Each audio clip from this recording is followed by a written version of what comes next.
Trigger warning. This podcast is about grief. Whether you are newly bereaved or whether you have been stuck in grief for years, I do hope this podcast brings you some comfort.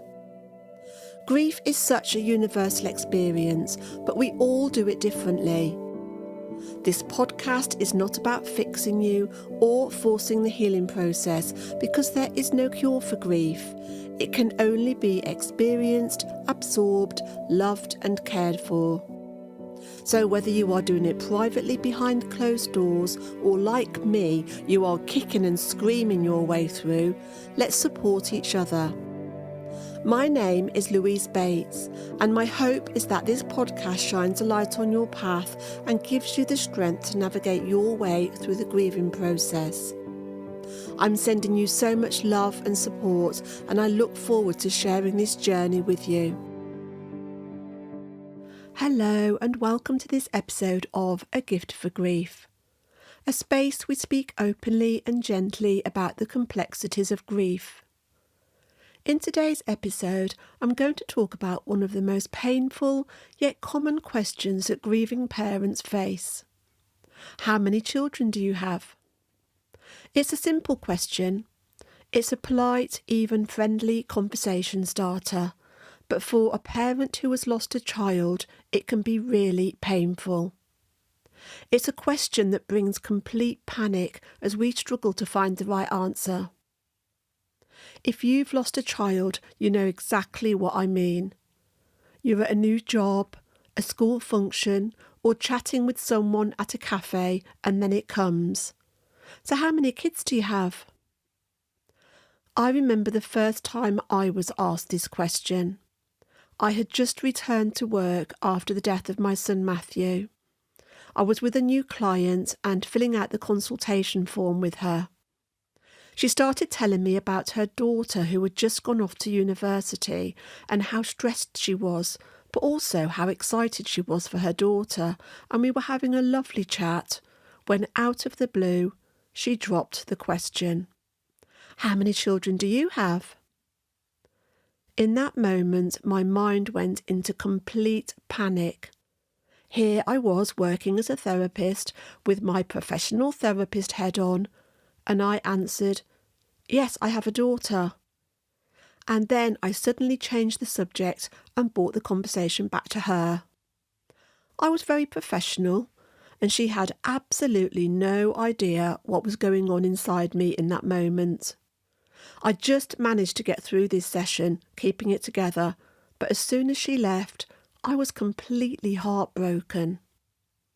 How could I not acknowledge my son Matthew? I found myself apologising out loud to Matthew, and I was so full of guilt. It took me a while to get over the guilt on that one. Looking back now, I know I did the right thing in that moment. It didn't feel right at the time, but as a professional therapist, my client didn't need to know that I had a dead son. I feel it would have been inappropriate to have mentioned him. I also want to mention that I now believe our loved ones know everything. They know how we're feeling, they know what we're thinking about, and I believe they understand our actions. They will understand why we answer that question in the way that we answer it. I was asked that question again a few months later at the supermarket. The customer in front of me had her hands full with 4 young children, and I offered to help her with her packing. When she left, the checkout operator was putting my shopping through and she asked, "Do you have any children?" I thought for a moment, then said, "I have a daughter who lives in Warwick and a son who lives in heaven." The checkout operator didn't quite know what to say to that, and I felt uncomfortable. And why did I say my son lives in heaven? I don't even believe in heaven. Awkward. We soon changed the conversation and started talking about the weather. That felt much more comfortable.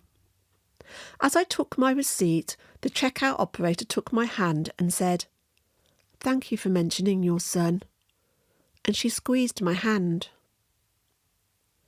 We looked into each other's eyes, one mum to another, and we had a moment.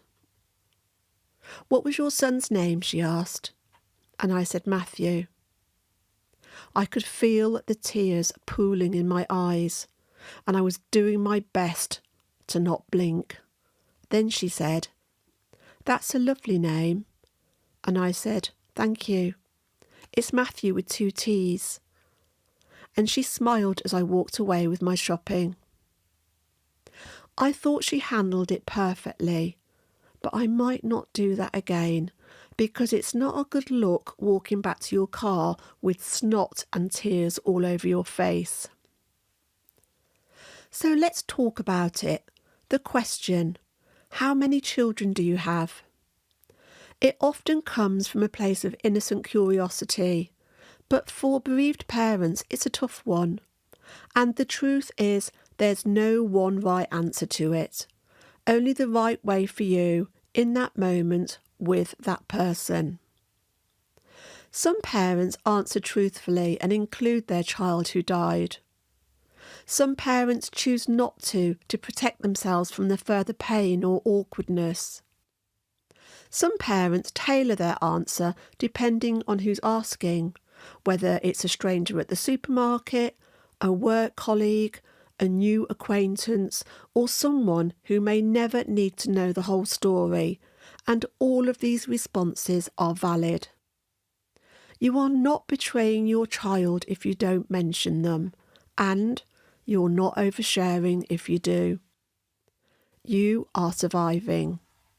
You are doing your best with a question that was never designed for this kind of grief. Here are a few options of what you could share. I have 3 children. One of them passed away. I have 2 children here with me, and one I carry in my heart. I had 4 children. One died when she was 5. Or even, that's a complicated question for me because I lost a child. Sometimes we want to protect our story and our emotions, especially when we don't feel safe or supported in the moment. And that doesn't mean you love your child any less. It just means you're setting a boundary, and boundaries are a gift we give to ourselves in grief. One mother I spoke to told me she answers differently depending on how she's feeling that day. She said, "Some days I just don't have the strength to watch someone freeze or stumble over their words after I tell them I lost my son. Other days I need to say his name to let the world know he was here." That's the truth about this journey. Grief moves and evolves, and so will your answer to that question. And you are allowed to change it. You are allowed to pause when asked. You are allowed to say, "I don't know how to answer that today." What matters most is that you give yourself permission. Permission to speak your truth. Permission to protect your heart. Permission to acknowledge your child in a way that feels most honest, most loving, and most manageable for you. There is no wrong way to grieve. There is no wrong way to love. And there's no wrong way to answer that question. So if you're listening right now and you've lost a child, I want to say this directly to you. Whether you had a miscarriage, a stillbirth, whether you lost a baby, a young child, or an adult child, your child existed. They matter and they are part of your family, whether or not you include them in every conversation. I talk about Matthew every day because he's still part of my life. I might stop telling the checkout operators about him, but he's with me with every breath I take.